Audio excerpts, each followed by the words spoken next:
My name is Rei, and I'm a data analyst in a quant investment firm where we use algorithm to choose the stocks to trade. Basically, my role is to help the company to make better investment.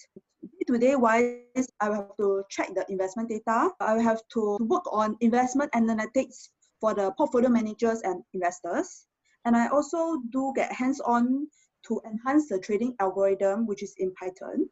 And also I will enhance the trading algorithm to improve the stock selection process. I started off by taking an engineering degree in NUS. For my first job, I was a software engineer in ST Electronics, doing a military project back then. Yeah. So I had to pick up a very ancient language called Ada, and I was not familiar with Linux as well. So I struggled a lot.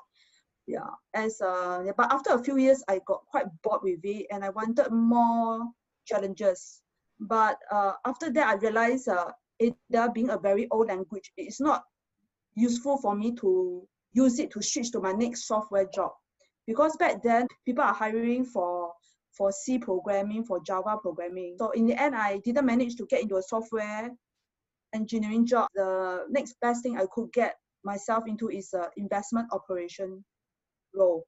Yeah, so after that, I was doing investment operation for a few years, but as time goes by, automation came in, outsourcing came in, and I realized that my pay started to get stagnant, and it's getting harder to retain my job as well.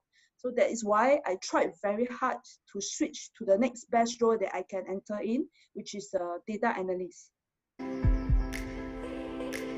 So it was 4 years ago that I realized I really need to do the switch to a more value-adding job apart from investment operation.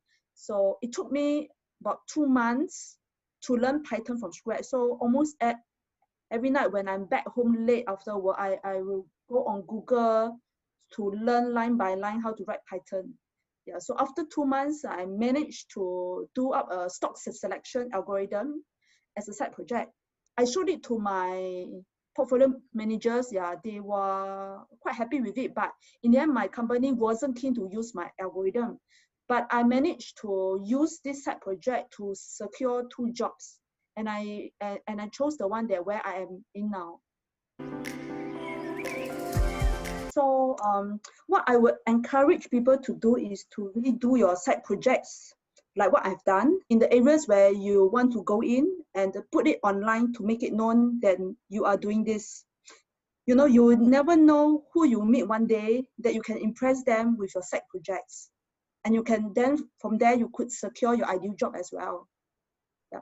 And I would also encourage people to join communities like Tech4She, where you can learn from one another what are the trending tech that you might need to know. Like for myself, after I've entered the Tech4She, I learned from so many people that what are the most trending things, like what data engineering, cloud computing. So these are the things I won't be able to know by myself. Because tech moves so fast, it's really very hard to catch up if you are all by yourself. I would recommend that perhaps you might want to look into the industry that you are currently in, if you are already in some industry. Yeah, or you can look in the industry that you are interested in. Like for example, some people might be interested in e-commerce or things. Because I realize every different industry has a different kind of data analytics style to look at. Like for investment, the way we look at investment analytics is very different from how Grab look at analytics. So some of the resources you might look at is videos you can find on YouTube. Actually, they are really free. And we can look at like Medium posters. Some of them can be really good. And I've been working on some projects which I keep referring to the mediums also. And especially very important is the Stack Overflow forum, where you have very good answers for almost any bug you might encounter. Yeah. So it's not only for Python, you can be for Android and can be any programming, almost any.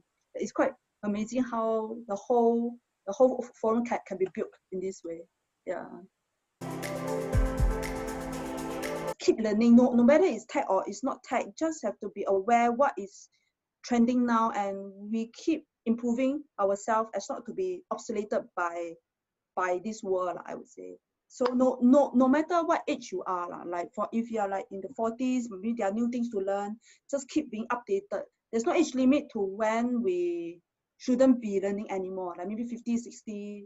As long as we still relevant, we can still keep learning to keep ourselves relevant to the society, relevant to the world.